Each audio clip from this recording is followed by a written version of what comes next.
Well, good afternoon, everyone. Welcome to today's DAIReXNET webinar. Our topic for today is causes and implications of subclinical hypocalcemia. Our special presenter today is Dr. Jesse Goff. Dr. Goff is well known and respected as a researcher in the field of hypocalcemia. Dr. Goff received his bachelor's degree from Cornell University and then moved on to Iowa State University and received his master's, DBM degree, and PhD degrees. Thanks, Bob. We've done a lot of work on milk fever, but I think the take-home message these days is that milk fever is rather controllable. I think we're still having a bit of trouble actually controlling hypocalcemia. So I kind of titled this Hypocalcemia, It's Not Just Milk Fever Anymore. One of the things I think we want to talk about is the implications of this hypocalcemia. And when we look at the national herd, and this is work that was done maybe in the year, between the years 1999 and 2001, a survey of over 2,000 blood samples from farms all over the United States suggested as many as 50% of the older cows fell into this category of being subclinically hypocalcemic. At that point, the cutoff number we were using was 8 milligrams of calcium per deciliter of blood. As Dr. Etzel will no doubt cover in December, there's a lot of conversation now about whether that is the correct cutoff point. Based on a lot of work that Jose Santos has done at Florida, it would look like maybe 8.5 should have been a better cutoff point for these animals, or 8.6 even. I'm not here to debate where the cutoff number should be. My own thoughts are that 8.6 is almost an unattainable number for most farmers, and I kind of settle for these numbers that we used in the past, closer to 8. So the surprising thing about this study when we did it was that as many as 25% of heifers were even included in this subclinical milk fever type zone. We all expected to see a certain number of animals with milk fever, and remember back in the year 2001, anionic salts were still relatively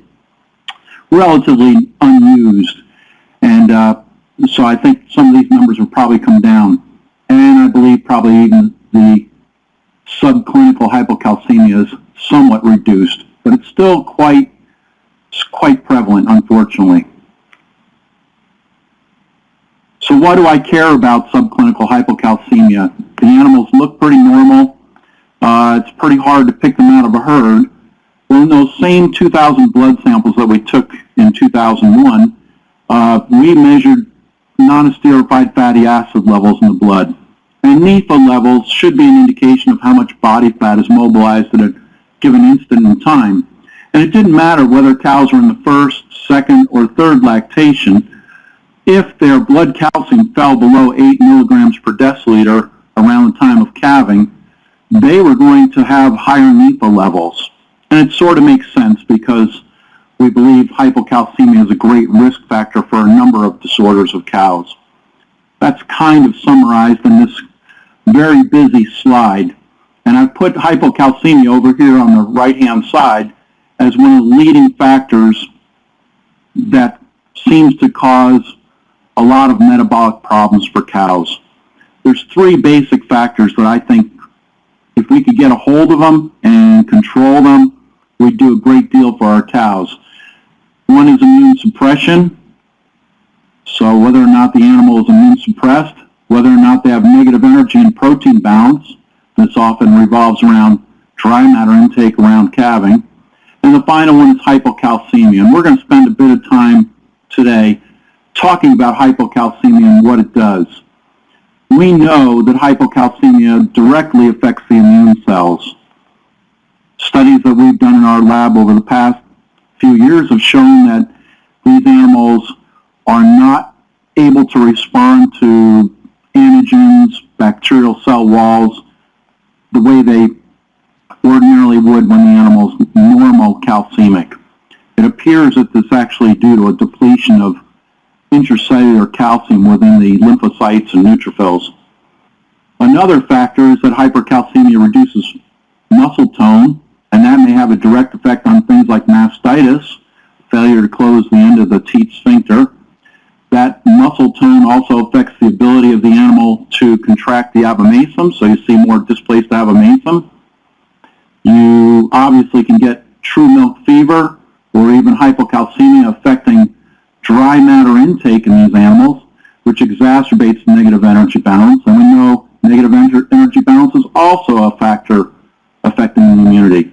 You can see it just goes on and on. All these diseases are interrelated, but one of the major factors is hypocalcemia. It's kind of a gateway disease, sort of like when you start becoming hypocalcemic, you can expect to see many other diseases follow. So let's talk about what blood calcium concentration is, what it means to the cow in terms of overall calcium balance. So typically, we think that a cow should have a blood calcium concentration somewhere around 9 to 10 milligrams per 100 milliliters of serum or plasma. Pretty standard number for cows. Where the cutoff should be for hypocalcemia is another discussion. I'll let Gary Etzel handle that next time. If we were to look at a big Holstein cow, and we've multiplied this concentration of calcium by the amount of serum in her body, we would find that a typical Holstein cow only has about 3.5 grams of calcium in all of her serum. If we extend that to include all of the extracellular fluids, all the fluids surrounding all the cells of the body, we now increase that to about 11 grams of calcium. Now, normally, you would expect there to be a certain amount of loss of calcium every day. There's a certain amount that's going to be excreted out through the feces. These represent pancreatic secretions, intestinal secretions that just are not recovered. So calcium can go out into the feces every day, and that amounts to maybe 5 or 8 grams of calcium. The second factor is how much goes out through the urine every day. And this one is kind of a strange one. We'll spend a little time on this. Ordinarily, cows that are on no anionic salts will excrete somewhere between 0.2 and 0.5 grams of calcium per day in the urine. Not very much at all. When you put them on anionic salts and you acidify their blood, we can kick this number up close to 6 grams of calcium per day going out in the urine. Now I've got a little star here because we'll talk about the role of PTH, parathyroid hormone, in a few minutes. There's some question about whether or not the cow on an anionic diet can recover a good amount of this 6 grams of calcium and use it to help her balance her calcium at the time of calving. Well, obviously the big problem with milk fever is that these cows begin to lactate, and when they begin lactation they start losing a lot of calcium out of this serum and extracellular fluids. As much as 20 to 30 grams of calcium per day can be lost from these fluids. So if you just do the math, you can see if I'm losing 30 grams of calcium a day, I'm expected to turn over my serum pool somewhere close to 8 or 9 times in a single day to make that milk. That's a huge physiological feat. Well, how are we going to do that? Well, we can bring calcium back into the extracellular fluids by utilizing bone calcium.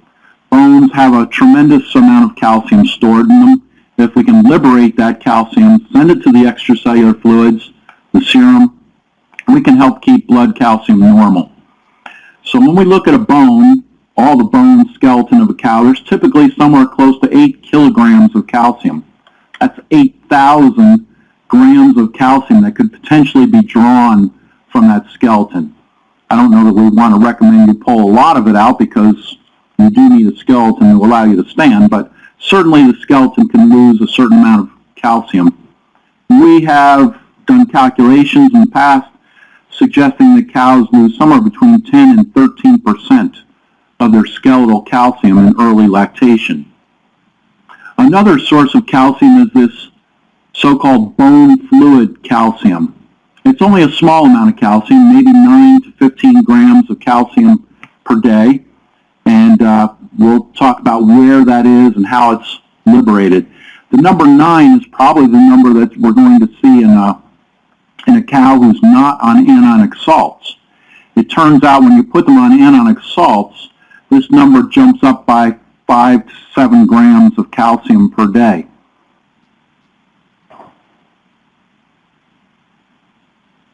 Well, what controls liberation of calcium out of bone? It's this hormone called parathyroid hormone. And in the neck of the cow, just as in your neck, there's a couple of little glands that are very sensitive to any kind of change in blood calcium concentration. There's a little branch of the carotid artery runs through there. If blood calcium falls below 9, or whatever the animal considers to be normal, you're going to see a tremendous increase in parathyroid hormone secretion. Now, parathyroid hormone will act in two ways. It will stimulate release of calcium from this bone fluid back into the extracellular pool, or it will stimulate the release of calcium that's tightly held in bone crystals back into the serum and extracellular fluid pool. Let's take a look at a piece of bone. This is a typical bone. It'll have compact bone on the edges here and trabecular or spongy bone in the middle. This spongy bone is the one that's most likely to be affected by parathyroid hormone and is the one that contributes most of the calcium when we're talking about calcium homeostasis. Here we've got a small little piece of bone under the microscope, and we'll label the cells here. These are osteoblasts that line this bone. We've got a couple of huge cells called osteoclasts. Out here we've got the bone marrow cavity, which is essentially the bloodstream. And then we've got various types of osteocytes here. And hopefully you can see around each osteocyte there's a little bit of a fluid space. All right, the first type of resorption of bone calcium occurs as a result of parathyroid hormone stimulating these osteoclasts. Under the influence of parathyroid hormone, these cells start digging a divot, and you can kind of see a divot being dug out of the bone right here, and that will release the calcium and phosphorus back into the bloodstream. This process is not necessarily very fast. Probably takes 2 days to begin this process and make it a significant contributor to bone calcium. But over the course of early lactation, this process will probably result in liberation of 700 to 1,000 grams of calcium out of a typical cow's skeleton.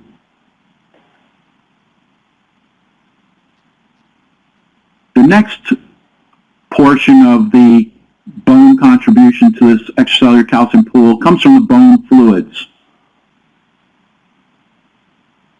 And if we look at these osteocytes, each one of them is surrounded by a little tiny bit of fluid, and in that fluid is a very high concentration of calcium. And all these bone cells are connected to one another by a canalicular system, or in other words, a series of canals. And all those canals eventually lead back to a central vein. And that would bring the calcium from these bone fluid areas back into the central vein. So when stimulated by parathyroid hormone, these osteocytes can actually pump that calcium back into the bloodstream. It's only a small amount of calcium, maybe as much as 15 grams in a cow on anionic salts, maybe only 9 grams in a cow that's not on anionic salts. But that's going to be a fairly rapid response, and perhaps it's important that first 24 hours after calving, when hypocalcemia is so rampant. So we've got the bone situation covered here. Now we're going to worry about the diet, because ultimately we want to use diet calcium to help restore these extracellular fluid pools. The first type of calcium absorption across the gut is a passive calcium transport. This really only works when the diet calcium is quite high, somewhere above 100 grams of calcium per day. We can expect a good amount, maybe 20, 30, 40% of the calcium that the animal needs will be absorbed by passive calcium transport. The way this works is you get very high amounts of ionized calcium, in other words, soluble calcium, in the lumen of the gut. Here we've got a couple of little intestinal epithelial cells. They've got a tight junction between them, separating the cells. Here's another tight junction.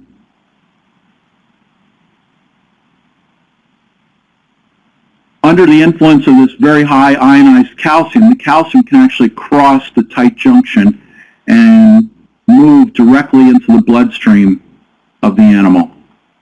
This sort of passive transport of calcium will only work if diet calcium is very high and if the calcium in the diet is very soluble.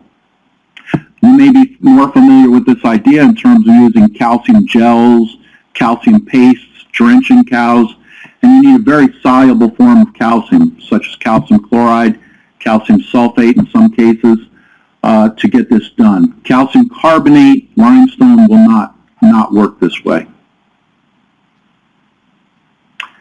Well, in most animals, you can't rely on all of your calcium coming from this passive transport, so there's a second mechanism that's involved in getting calcium absorbed across the GI tract, and it's an active calcium transport. Active implies that it takes some energy from the animal to get this accomplished.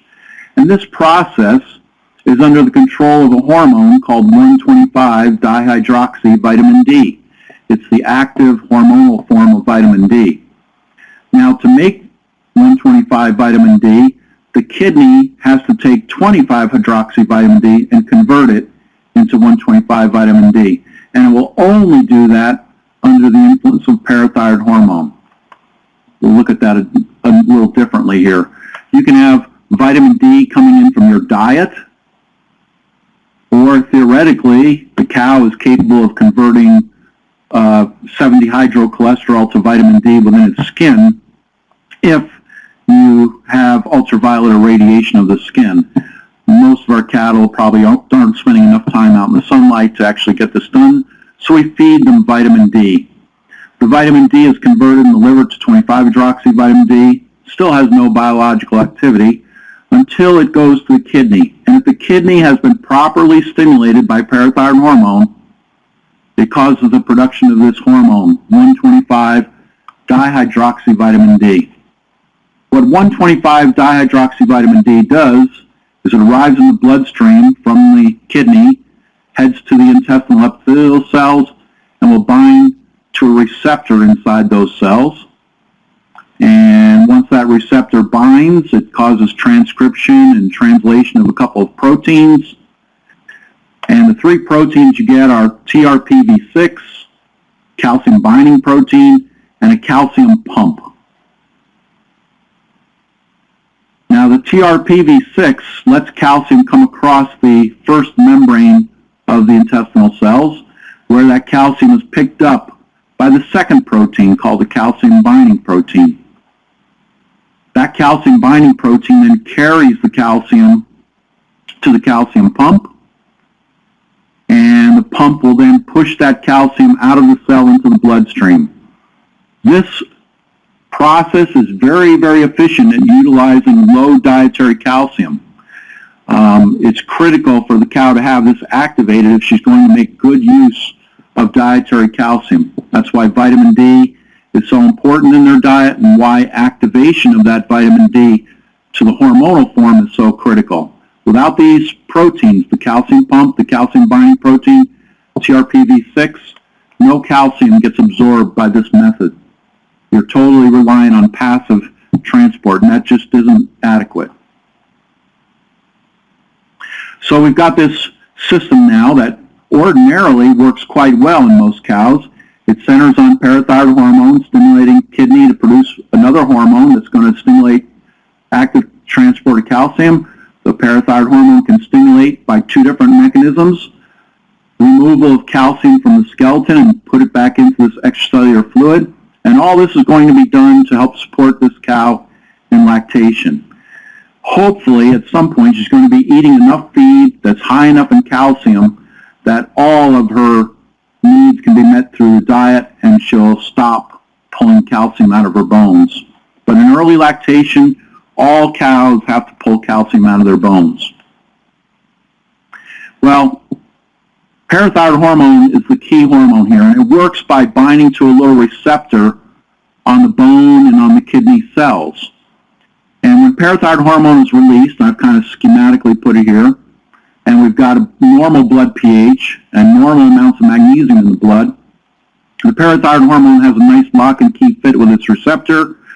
That activates this adenyl cyclase enzyme. It produces cyclic AMP inside the cells, and that turns on the bone cells. We get calcium out of the skeleton. It turns on the kidney cells. They make 125 vitamin D. They resorb more calcium from the urine.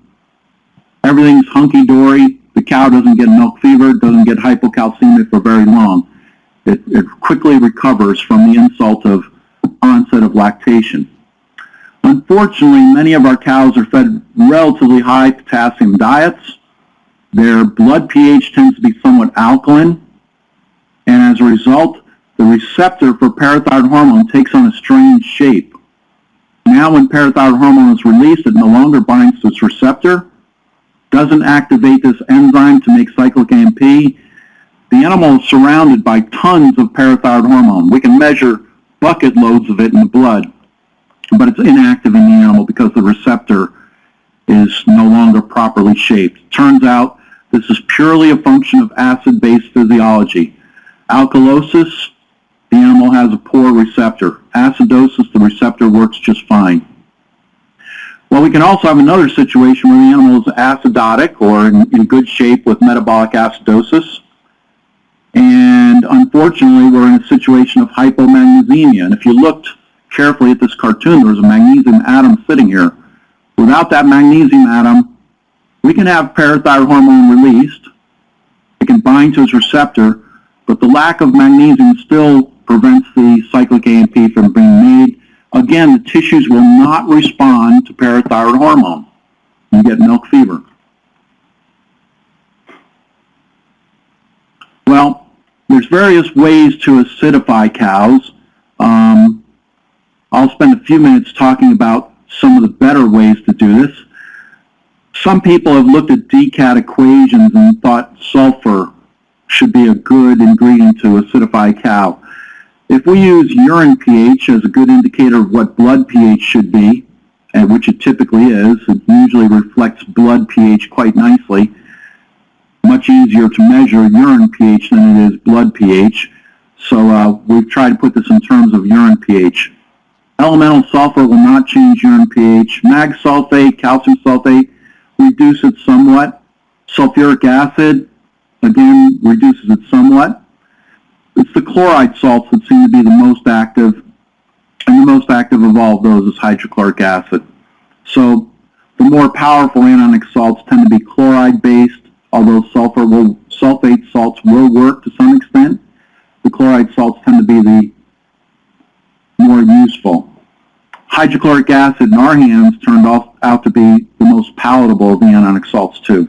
So today there are many commercial products on the market that actually incorporate the best of these ideas to produce products that are palatable.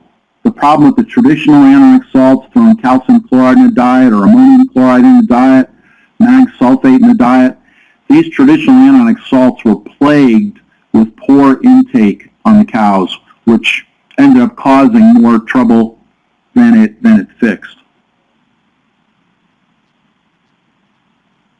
So this is kind of a screen that would give you an idea of where your mineral levels should be in these animals if you're looking at close-up cow diets.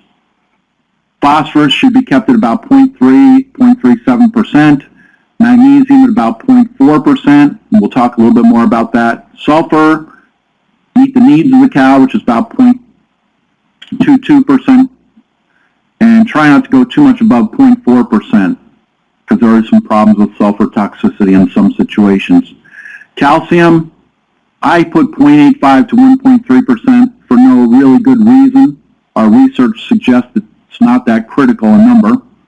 Sodium, just meet the animal's needs. Never give them more salt than they need, because you'll contribute to utter edema, as well as acting as a positively charged cation that will alkalinize the cow. And then try to keep potassium as close to 1% as possible, which is the true trick of feeding these cows. And then bring in enough chloride to drop their urine pH. So, if all you want to do is stop milk fever, just keep your diet sodium at about 0.1% and keep diet potassium down to about 1%. And milk fever, the clinical milk fevers, will pretty well go away in Holsteins. If you really want to attack this subclinical hypocalcemia, you're probably going to have to add anions, and I choose to usually use chloride as the basis of my anion program. How much chloride should you add? Enough to bring the urine pH between about 6.2 and 6.8 a week or so before calving. For Jerseys, we might go a little bit lower than that, because they seem to take a little bit more effort to really control hypocalcemia. If you drop the urine pH below 5.3, you will have caused an uncompensated metabolic acidosis.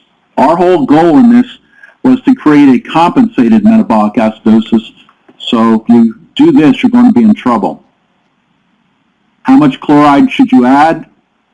Our thumb rule is percent potassium minus 0.5, and move up from there based on urine pHs.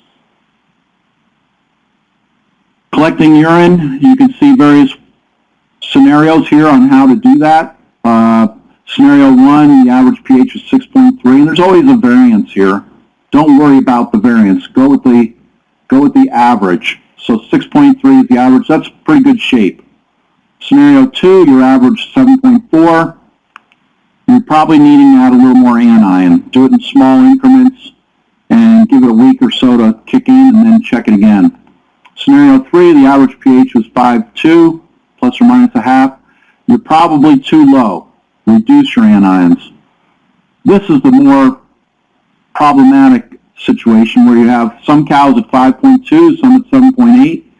It probably means the cows are varying in their intake because of overconsumption of anions. Back it off. It could also be an indication the cows are sorting your diet, so make sure you check that out as well. So I think we've convinced everybody that you need to look for low potassium hays for cows.